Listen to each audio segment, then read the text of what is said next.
Welcome to the channel. Hopefully we can get this live working properly this time around. I think I had it enlisted before. Can't go live and be enlisted. That doesn't work. Sitting at the lake with the family. Having a camping trip this weekend. I want to take some time to talk about a little bit of what's going on in crypto.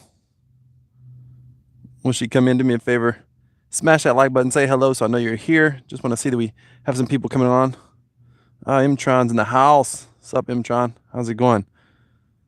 Smash that like button, say hello. Let's get it going. We're going to be talking about several things. I want to talk about what's going on with the channel. I'm going to be talking about some of our latest projects that's been going on. What's been going on with the dollar stable coins. People have been asking me, what's up, what's up? Crypto space. Welcome. Join Oliva Milanio. We talk about drinking their beer and doing whatnot. I'm a cigar smoker. Don't even drink beer. Bad boy. Welcome. Welcome. Just giving you guys a view here. I appreciate it if you come in. Go ahead and smash that like button. I haven't been going live. I haven't done a live in a long time. Something I would like to do a little more of. I want to talk to you all, get some feedback, some live feedback as well on going live, on future format for the channel, some additions. I'm not going to stop doing what I'm currently doing, but I would like to add some other types of, not content, other types of format stuff to the channel. Also, I've been thinking about doing a $1 million challenge. I've got some good ideas on this challenge. Crypto is one of the few places I think you could ever pull this off in any reasonable amount of time. And I mean, starting probably at absolute zero and going to $1 million. I believe crypto is one of the few places you can do that. I've seen others attempt this challenge, but they're doing trading and that sort of thing. I don't think that's the way to do it. I've got my own thoughts about that as well. I quit beer last when I had my heart rate hit 115, so I quit drinking. Man, that's brutal, Mtron. That's brutal. I've been a cigar smoker for a lot of years. I've not ever been a real drinker, to be honest with you. By the way, we're literally camping right by this lake. Our campsite's right behind me. Enjoying an Oliva V Milanio. It's a great cigar. All right, so let's talk about a couple of things. So first of all, I want to give you an update on what's been going on kind of in the crypto space overall for me personally, and overall direction of the market. I'll start with that. You know, the market right now, I think we're in an interesting space. I actually think that we're part of the reason we have this enormous bull market right now. I think part of it has less to do with, a lot of people are talking about we have a bull businesses and their businesses are killing it right now. No, it says I'm here in stream. Let's see if anyone comes back.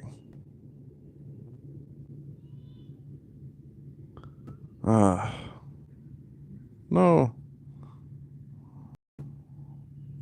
Here we go. Maybe you're back now. Yeah, it's camping on a hammock. No, not a hammock this time, man. It's been a while. See, that's how your cross has been with me for a minute. I did that, man. That was like a couple years ago. That was pre-demic. I haven't done that in a minute, but this is the same lake, different part. In fact, that hammock's ever behind me. Hopefully the stream stays up for us this time. Hopefully. Okay, good. Appreciate it, Mtron. Thanks. Hopefully the stream stays up. It just keeps kind of going in and out for me, which is wild because I've had great signal here all day, and I made the decision to do that before I go live. Guys, this lake is incredible. Okay, so I've got several friends that own retail businesses, you know, everything from furniture to, you know, car dealerships, or they work for car dealerships or whatever.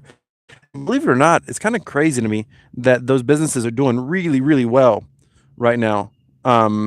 And they are, it's called Crypto Lake, man. Crypto Lake, awesome juice. So their retail businesses are doing great right now. And I think it's because people have so much expendable cash because of stimulus payments. And I actually think that's what's helping support crypto right now in some ways on the retail side. Of course, we've got people like Tesla buying, and it sounds great. And there's little bit of a mania going on, honestly. So where do I think the market goes from here? I don't know how much higher it goes. I think we are really going to hit a plateau. Not investment advice. Always got to save that for the people at the back. But I don't think the market's going up a great deal more here. Not right now. Not in the short term. I don't see a bull market happening. And let me know what you think if you disagree. I don't think the market's going to happen. I don't think we're going to see the market going up crazy anytime in the next 30, 60, 90 days or anything like that. Maybe not even the next 6 months. In fact, I think it's more likely that we have a pullback. Again, let me know what your thoughts are in the comments in the chat. I'd love to see what you think. I think more likely we're going to see a pullback. So for me personally, my investment style in crypto, I always have my long-term hodl, my long-term hold. So we're talking about, Bitcoin, Ethereum, stuff that like I think it's gonna be here no matter what happens. And then on top of that, I'm always looking to build more passive strategies. I'm looking at, things like yield farming long term. So for me, for example, one of my favorite long term yield farms right now that I really am liking a lot is really 1 inch. I've really been loving 1 inch. Like they're paying well, they're doing well.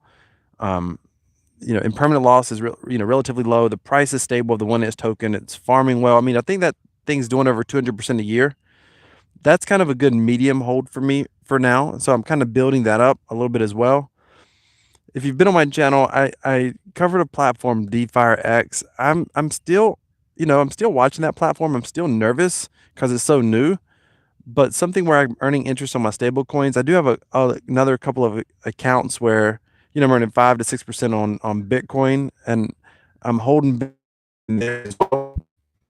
Everything looks like I'm doing, you know, passive sort of investments like the B dollar stable coins. And those sort of stable coins, my whole idea behind those stable coins or those sort of investments is really just about flipping the investment, growing your fiat value, and buying more Bitcoin or more Ethereum, because I do see the price pulling back or at least plateauing. I don't see it like taking off. And I could be proven wrong because crypto is crypto and crazier things. Appreciate those of you smashing that like button. Thank you so much. I want to tell you a little bit more about the move to maybe get a better signal. But I was really hoping that the what would end up happening. Walk up here to the campground. I was hoping what would happening. All right. I was hoping what was going to happen with the dollar stable coins is that they would slowly. I knew what needed to happen. Them B dollar stable coins. That's just the best way I can refer to it because a lot of you are familiar with B dollar. I was hoping what was going to happen is that they would slowly all those coins launch. A lot of people don't realize this. They launched with farming.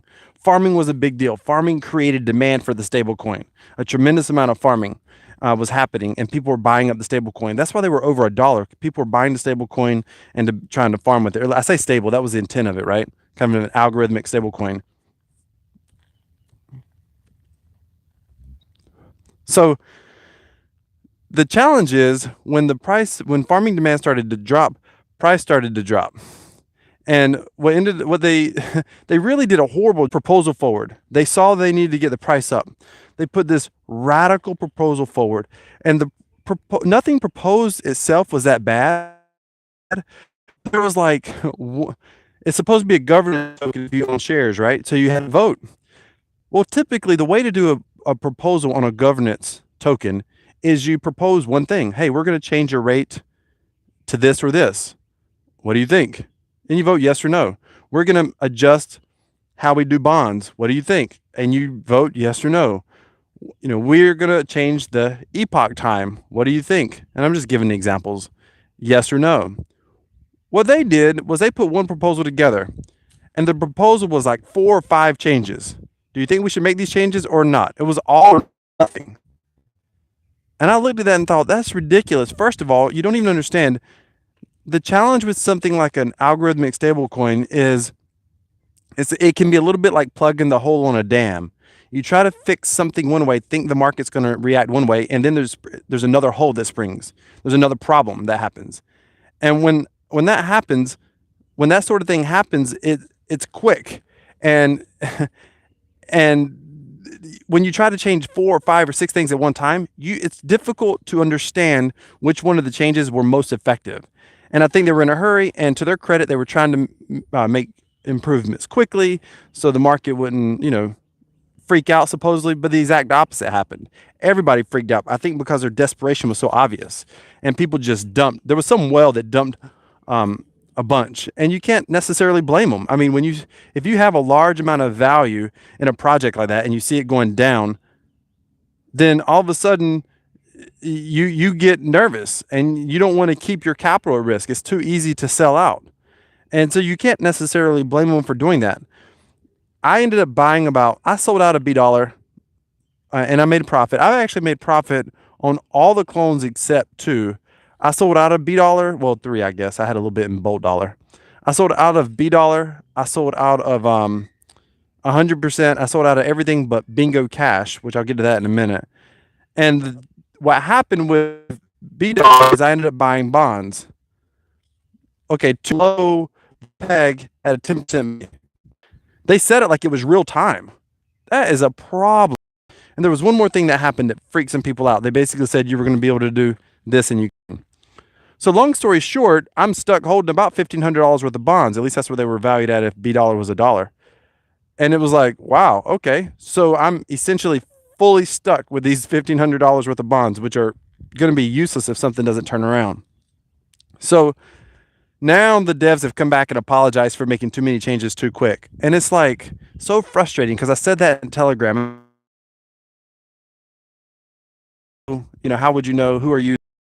But I'm not an idiot. Like, I've been dealing with people and corporate communication for a long time. I've been guiding teams and groups, and like I understand that you don't want people to overreact. I understand, and I can think through tokenomics. And it's just, and it was so frustrating to see them come back later and apologize after they've already screwed the project a little bit. Now, to their credit, and I'll give the devs this much credit, I read night before last, they were like, just so you know, we're not going anywhere. We're going to see this project through. So all that sounds really good, and that's hopeful. Until then, I'm stuck holding bonds. And to be very, very honest with you, to be blunt, I will sell those bonds the first chance I get, should I be able to sell them. Hang on. I got to puff on my cigar before it goes out.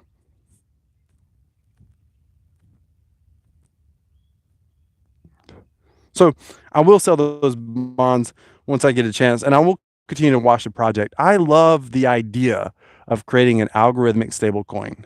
I don't know if anyone's going to pull it off, but I love that idea. We need more decentralization in crypto. So the idea of having a decentralized stablecoin, I think, is epic. We don't have a lot of good decentralized stablecoins. The best one is obviously DAI. Every other stablecoin out there is centralized. And I think for the longevity of cryptocurrency, we need to really, and as long as the dollar is going to exist, oh, sorry, something happened. I was trying to see that comment someone just said. Where'd it go? Algo stable market is wrecked. Not much value proposition if supposed stablecoin doesn't hold. Yeah, Cross, but that's short-term thinking. That's obviously the case for now. The question is, could they have done something to make it hold differently? That's what I'm saying. I think they could have, and I think they just screwed that up. And who knows what they can do now? The only thing they can do is create more use case, but the only use case everybody keeps creating is just farming. And that's really annoying. It's really annoying. And I think that in order for a stable coin to work, I think that people have to expect that it's going to reasonably be stable. And that's I don't know if that's going to work. I am holding some Bingo Cash as well. Bingo Cash was the last stable coin. They did a few things that were interesting. They incorporated a gaming aspect. That was kind of interesting. But I don't know if that's alone's going to work, but I like the fact they're trying to create a different sort of use case. I don't like, they have these, when you earn your rewards and their stable token, they get locked up. 75% of them get locked up for the first month. I think they were trying to create price stability. It doesn't look like it's worked because it looked like there was a lot more speculation than they anticipated. So people basically were buying up the BGO stablecoin. They're buying up shares, but they weren't actually getting rewards. So they were still able to sell them. So it looks like a lot of people bought them pretty fast and probably dumped the price down a little bit on that one too. So good thing I didn't have too much in that one. But all the others, here's what's interesting. Every one of them except Bingo Cash, they collecting the rewards every day made crypto, extra crypto. I mean, back losses in crypto. Now, with that being said, I kind of want to talk about the format of the channel. Then I'm talking about what I'm thinking about with the $1 Million Challenge, which is part of the format for the channel going forward. So I'm just walking back, giving you guys something to look at. In fact, I think I'll walk over this way. My cigar went out. I'm sitting here talking, not smoking. That's a problem. That's like a party foul almost. Got to go relight the cigar. What in the world? Random burnt wood. Okay, so content. Let's talk about format of the channel and what I'm thinking about adding. So I did an interview the other day with Donald Lee, who's a great new crypto YouTuber. You should check out his channel. And while you're at it, if you're not subscribed to Tron, who's one of the moderators here, do me a favor and go. Tron's been following my channel for a long time, and he puts up dividend-based type content as well. So be sure to go follow his channel. But when I did the interview with Donald Lee, I really liked just having an interview like that, kind of an open format to talk about what's going on in the greater crypto space. I liked it and I didn't like it. I like it because I actually think that's the kind of content that needs to be Milano. Love it. By the way, Aaron also has a channel. You guys got to check out his channel. He's supposed to be putting up some new content. He does tech reviews on his channel. They're freaking awesome. Aaron's also been with me for a very, very long time. One of my earliest subscribers, one of my earliest course members. Aaron, he was one of my first 10 Subscribe Star course members. Definitely the first 50. Anyway, the challenge with doing longer form content like that. Hang on, let me light up this cigar. Can't talk and do both. Bear with me. See if I can prop you guys up so it give you something to look at. So you can look at my pant leg. Oh well, that's weird. It looks like tits or something. Okay, that's actually my knees. All right, hang on. Bear with me. Probably shouldn't have said that on YouTube. It's all good. Hey, could you at least give me a like for that? Jeez.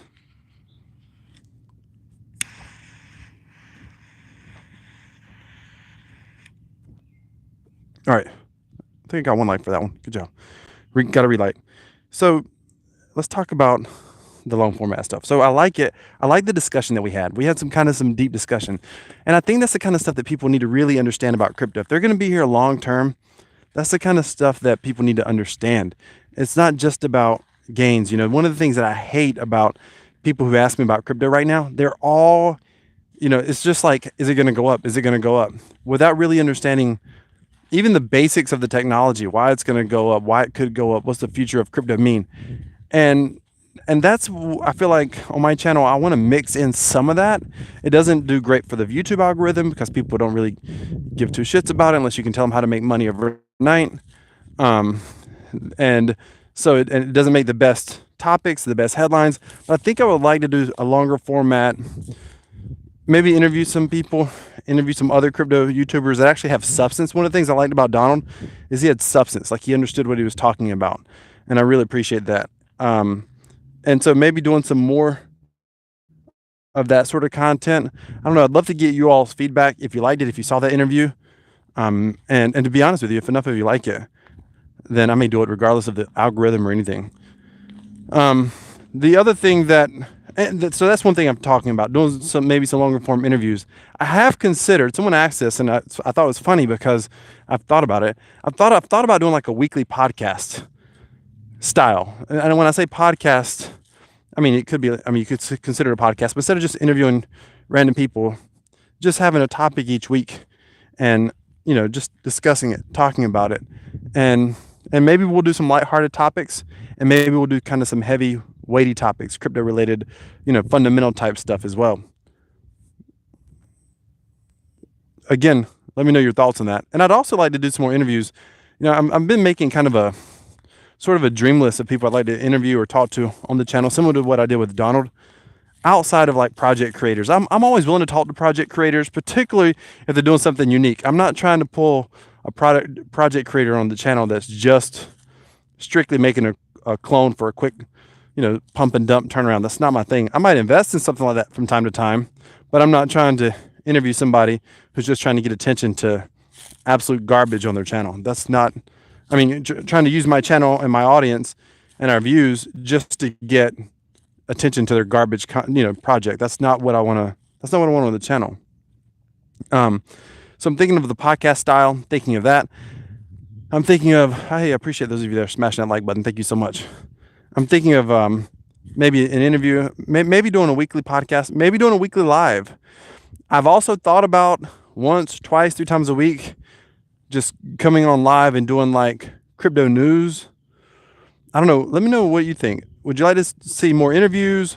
Would you like to see more of a podcast style with maybe regular guests, even if they rotated, where we talked about more content? Or if you think they're all bad ideas, I'd love to get kind of some of your thoughts on what you think with that.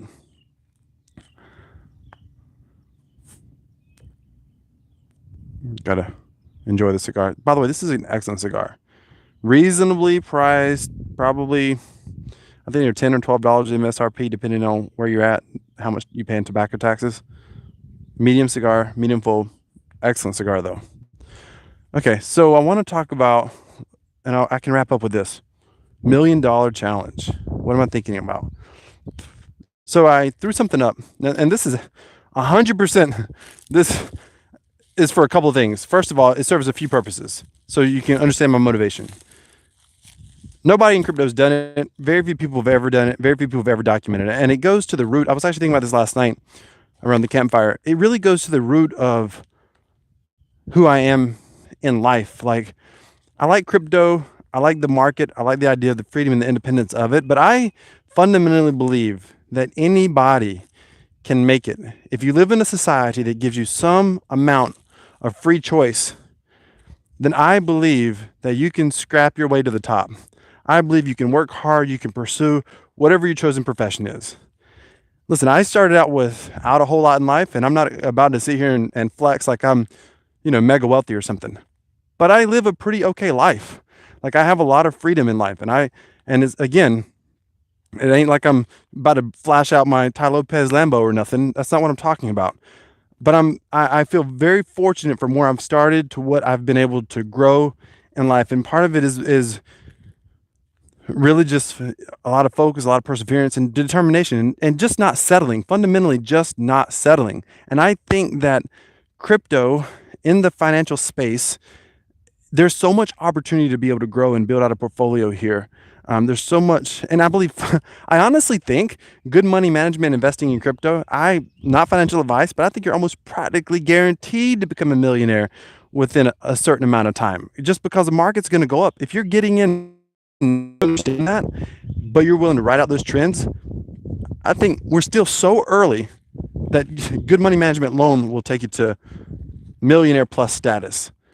I think when you combine that with some of the projects that we've talked about on this channel, some of the projects you guys are part of, kind of some of the more niche crypto stuff, I think when you combine that with some of those investments, I think you could speed that up drastically.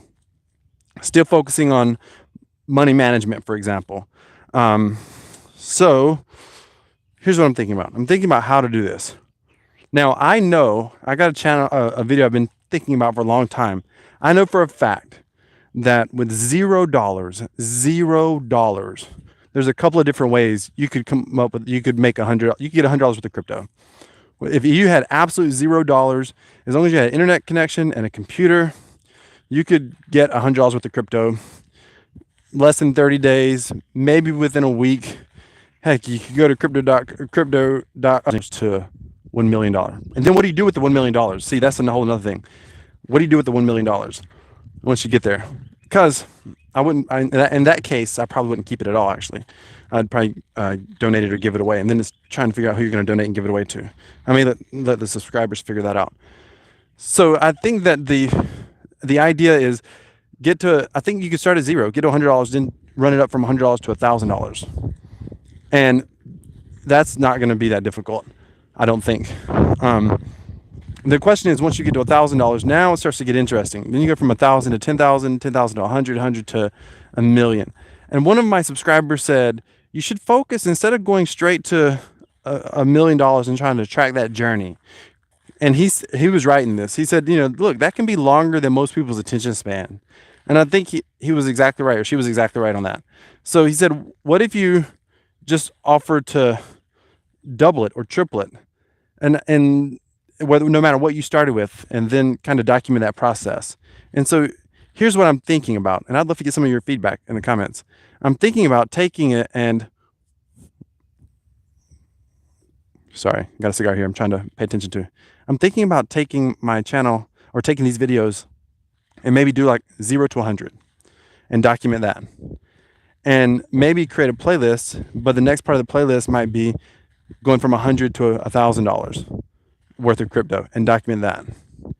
And then taking it from $1,000 to $10,000, document that. So it would be individual playlists or individual segments. And this isn't something I would do every day, but once a week, 2 or 3 times a month, I would update on what was going on. I would update what failed, what didn't work, because part of watching it is money management as well. And then just track that whole process. And this is all separate. This is separate from my actual investing. Even though I'm probably doing some of these things, this is all separate from my own personal investing or whatnot. Is that something that you guys would find interesting? If so, let me know in the comments. And do you think I should break it up in segments like that? I would love to hear your thoughts on that as well.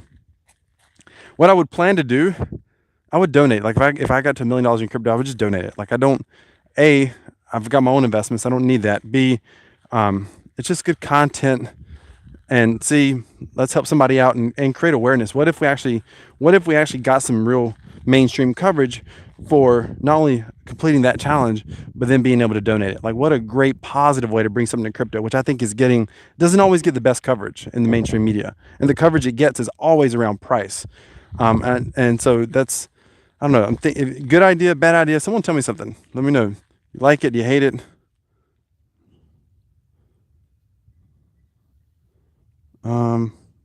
Oh guys, I just realized you were chatting and I wasn't even see it. Sorry. I'm reading through here. Sorry. Wow, I didn't realize you guys were all chatting. For some reason, my chat wasn't coming up. Yeah, smash the like button, please. Thank you, Mtron.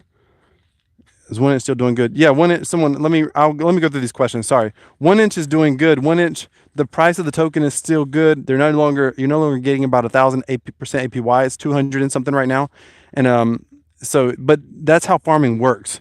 The APY, the token values has maintained. The liquidity pool values have maintained. You're just earning less. So yeah, I'm loving 1inch right now. It's been a while. I enjoy that stick. Thank you, Aaron. I appreciate it, man. Cross, think I heard about you through Crypto Yardy way back in the day. Man, that's my boy. Freaking love Crypto Yardy. I try to get that guy to YouTube more often. I'm hoping to bring him on the channel, by the way. So stay tuned for that. I have been working on it. He finally agreed to it, but we just got to set some time to do it. I absolutely love Crypto Yardy. You guys should check out his channel. He's awesome. Sorry, I'm still going through here. It's been a while.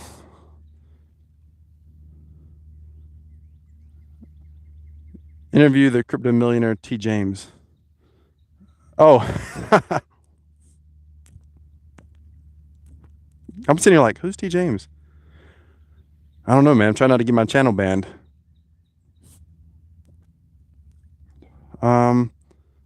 Would you do an interview with Trayvon?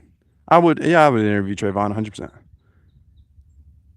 Yeah, I'm trying to reach out. I would do it. I would interview Trayvon. I would like to talk to him ahead of time and figure out what topics he wants to cover, what topics he doesn't want to cover. But he's got to be willing to talk about. I know he's capable of it. He doesn't always come off serious.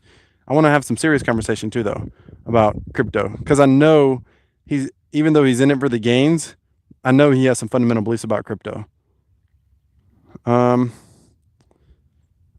Interviews, people like interviews, podcasts style, more open, long form content. I appreciate that, Cross. I didn't know if you guys would like that. Yeah, if you're a future millionaire, smash the like button. That's awesome. Okay. Bet Fury idea. Do it. Yes, do the same. OMG. Sorry, I'm just reading through these. I'm 14. Imagine if I could get to 1 million. Listen, if you're 14, let me tell you something. I'm going to say something. Part of the reason that I ever had any level of success, and when I say level of success, guys, let me just explain what I'm saying.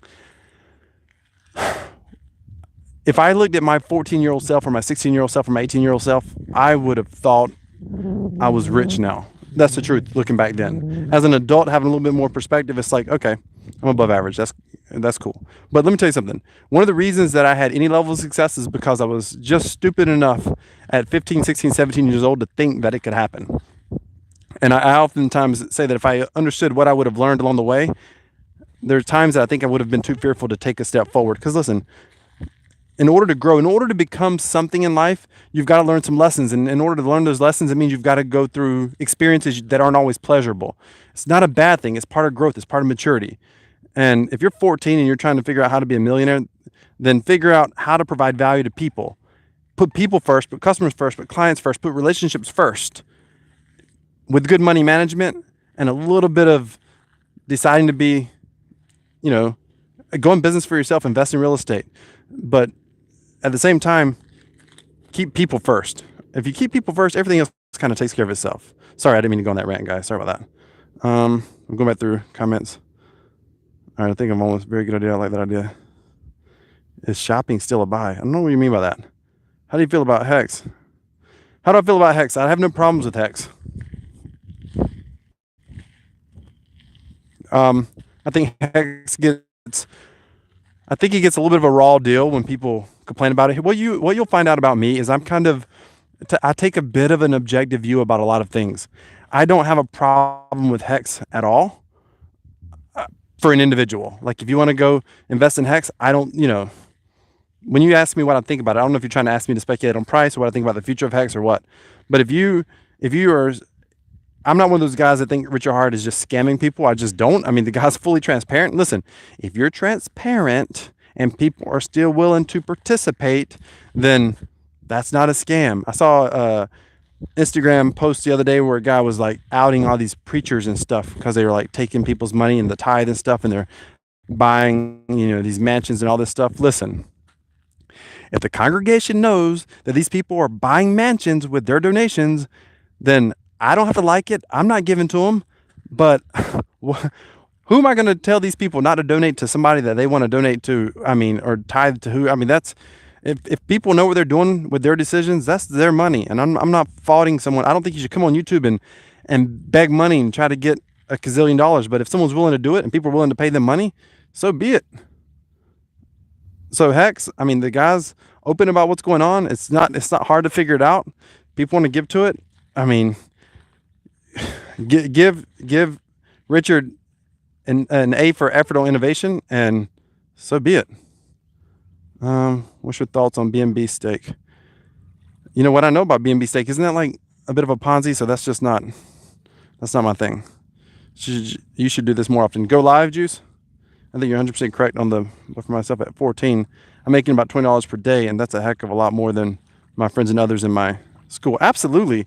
If you got to be careful with what you're doing at your age. But at the same time, 14 is young, so I'm not about to try to give a 14 adult advice. But what I will tell you is the younger that you are, the more easier it is to make mistakes and to grow from those mistakes. You can take risk when you're younger, when you don't have kids and a family. I mean, to be honest with you, I would probably be a full-on degen. A buddy of mine said I made some crazy investments once that didn't pay off so well. I mean, they did okay, but they didn't do as well as I was optimistic that they would. And a buddy of mine, he said, "Man, you're crazy." Like he's like, you would bet the farm and be wrong. Well, he wasn't correct about that. I was just willing to bet more than he was and be wrong. But I can tell you that if I was a single man with no family, then I would probably more likely to take some crazy degen moves at times. But when you have a family, there's other things you have to think about. There's other obligations that you have to consider. When you're younger, you don't have those. Now, I'm not telling you to be stupid. I'm just telling you can take a little bit more risk than what other people would take. See SPI or chain games. I don't know what that is. What's the million challenge? I missed the start. In a year or just in general? Shakar is really just in general. You can go back and listen. I talked about doing it in stages, maybe starting from 0, going to 100, and maybe setting up stages and going that way. I think I have the potential to be a millionaire, but being 14, nobody wants to go and do actual things and make real money. Well, being 14 limits you a lot. It's crazy to me. I mean, now there's all these labor laws. It's difficult to even hire 14 years old. When I was 14, I mean, people were still getting jobs. You could still get jobs, and you could work with like local store owners, with special permission. You could still work for like, say, maybe bag some groceries or something, or somebody had some sort of small business, family friend. You could still work for them. That stuff is not even possible now, which is crazy, and it's challenging, and I think that's kind of stupid. The thing at 14, listen, this is true for everybody. And I'm going to just say something to you, Awesome Juice, because I love when young people have drive, and I love when anybody has drive. So here's what I will tell you. At 14, you can't get comfortable. You can't get complacent. Most people, I don't care if you're trying to grow a YouTube channel. I don't care what you're doing.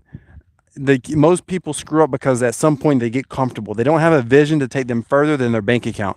And so once their bank account hits some number bigger than they once thought that it would. And I'll be honest with you, that happened to me too.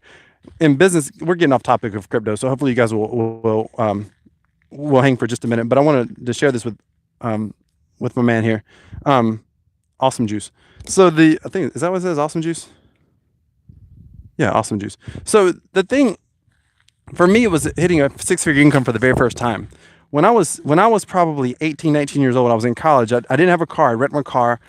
And I was living with some people on their couch, trying to put myself through college. It's a really long story that You don't want to hear probably, but I can remember someone said something about making six figures a year when the first times I ever heard that phrase.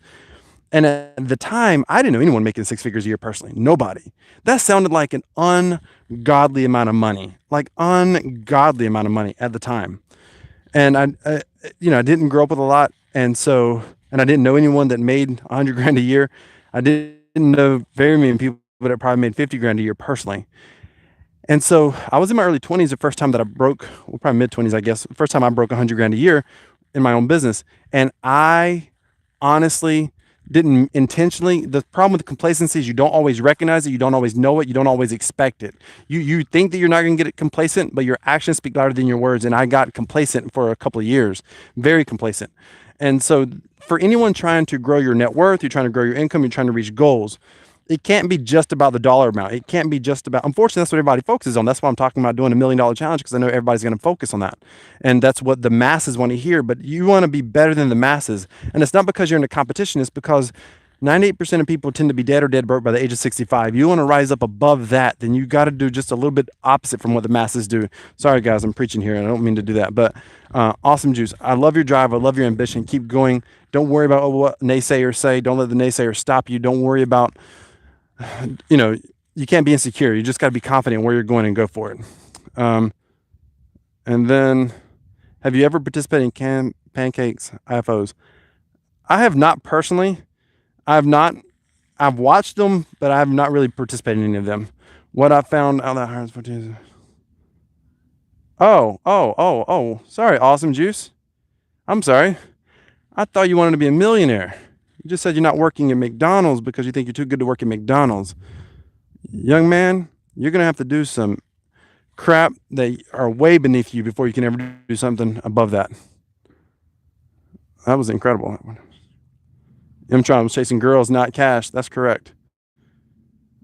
I'm going to tell you something. If my son ever tells me that he can't work at McDonald's, he's not going to do that crap, I'm going to do everything I can to make certain that he gets the job so much worse than that. I want him to know what it's like to work, start at the bottom and work your way up. Ain't no shortcuts to nothing. One of the things I will say about Donald Trump that was interesting, I heard one of his sons talk about his dad made him start cutting grass with the lawn guys and the groundskeepers. And I thought, look at that. I mean, they obviously had a faster route to the top. No other groundskeeper ever made it to sit in the boardroom with Donald Trump. But I thought, good for him for starting his kids out at the very bottom, I worked at McDonald's before and I quit the first day. Okay. Listen, it's about ego or purpose. That's what determines where you're going with your bank account. It's about ego or purpose. You can't have both. You can't have a great big purpose and a big ego. That doesn't work. Rig said that ego is the anesthesia that deadens the pain of stupidity. So you got to be careful. All right, ladies and gentlemen, I'll wrap up with this. I think that it is unbelievable that we get that in this day and time. And I say this in a lot of my videos, and I want to go a bit deeper on this. I think it's unbelievable what we get to be a part of. I personally think crypto is such revolutionary technology. I couldn't imagine a better time. By the way, look at this. That's pollen. Those of you trying to figure out where I'm at. I'm somewhere that actually has pollen right now. So the thing is this. I could think of a better time to be born in history right now, to be interested in technology like blockchain, a technology that has the potential truly to fix some of the world's more major problems. Technology that can give a certain level of equality, financial equality to people that's never existed before. Granted, the wealthy and the powerful are going to always attempt to corrupt that technology. There's nothing that we can do about that. And one day they may actually succeed at corrupting it. They're going to attempt to corrupt it anyway. But blockchain, decentralized blockchains and cryptocurrency and Bitcoin, they allow us to be able to have a certain level of individual freedom that can't be controlled. And the reason that's important is because people oftentimes will seek security and comfort and complacency over getting ahead and risk. And they'll give up their freedom. just because, they want to feel safer, because they want to be provided for. And our governments around the world are doing this right now. Part of the whole stimulus thing, and I'm not a fan of the whole stimulus stuff, guys. I'm not. I mean, I want you to get every dollar the government says they'll give you, every legal dollar. I think you should go after every legal stimulus check. If you got a business and you got the PPP, you can get the PPP in the US, you should go for it. Go for it. Go for it. I'm not telling you not to go for it. If it's legal, go for it. But they're conditioning people right now to have the government help them out, to have the government protect them.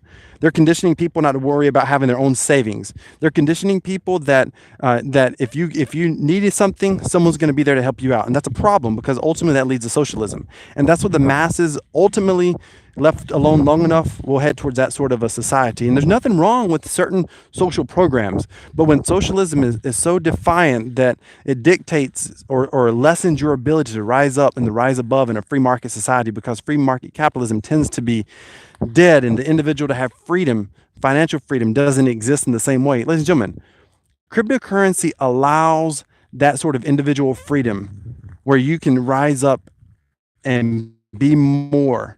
I mean, that is extraordinary. A certain level of independence that is independent regardless of what the masses say. No one can take away your Bitcoin investment. They can't, without the threat of gun or jail. I mean, they really can't take away. They can't control it. And that's unheard of. The US dollar, even cash money, doesn't offer that kind of freedom. Cash money right now, you can't even go in and buy certain things for cash anymore. If you are someone who saves, growing up, I heard stories of old men who would, live their whole life, and they would be frugal, and they would, store cash in their house or in the basement, and then they would die, and someone would find out they had, $500,000 hidden in, the baseboards of the house or whatever, which is kind of crazy in its own right. But today, if you did that, it would be a challenge to even use some of that cash now, and it's becoming harder and harder all the time. It would be a challenge to go to the bank to deposit that sort of stuff, that sort of cash. And it's still possible, it's still doable, but it's becoming harder and harder all the time. And I think we're seeing government controls taking over on fiat, on cash right now. And those sort of government controls, it's just difficult on crypto. I mean, the government, I don't think crypto would exist. When people say, oh, I think the NSA created cryptocurrency. No, they didn't. No, they didn't. The NSA did not create their own competition that they can't control or stop. That did not happen. I could talk a whole hour on that. But ladies and gentlemen, I'll wrap up with this. It's an honor to be on this journey with you. It's incredible what we get to be a part of. This is a moment in time in history that is unlike any other. And I believe that this very moment, this very decade that we're in right now, I believe financial and economic and geopolitical history books will be talking about what we're a part of right now. People will say we got lucky, but the reality is luck is when opportunity meets preparation. You didn't get lucky. You were prepared to take action. You were diligent with your actions.